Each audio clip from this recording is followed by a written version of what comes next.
There's an inbuilt battery here that needs to be charged. So that's what I'm doing now. I need to charge the inbuilt battery that will power the electronics here, you know.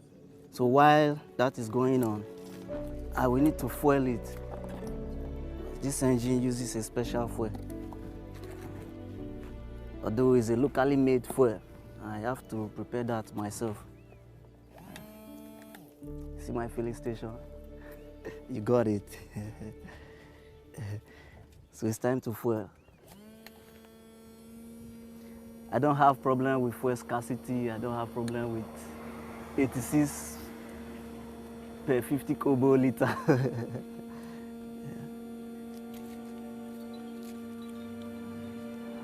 So all the principles and theories of flight, Okay. as applied to the full size, are also applied here. Okay. You know, so I'll be talking about that later. So you see the aileron. All these are control surfaces. You see all these ones that are moving. Okay. Yeah, this one is, you know, to direct the plane on Okay. the roll axis, you know, to stabilize the wings. Okay. You know, it's called the roll axis. Then you see the horizontal control surface on the tail. Yeah, it's called the elevator.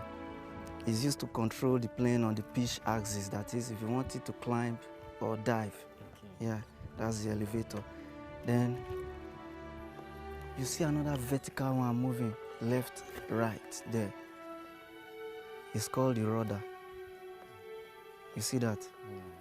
It works like your normal steering in a car, yeah, to steer the aircraft left or right.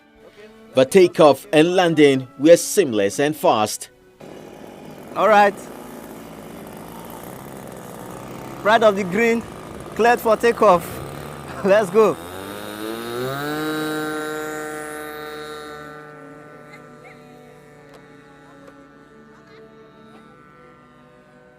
Let me show you something about maneuverability. Okay.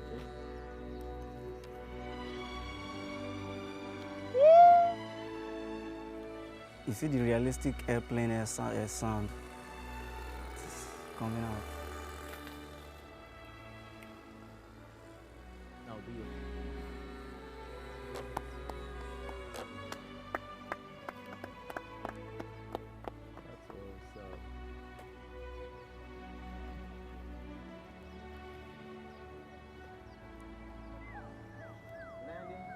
No.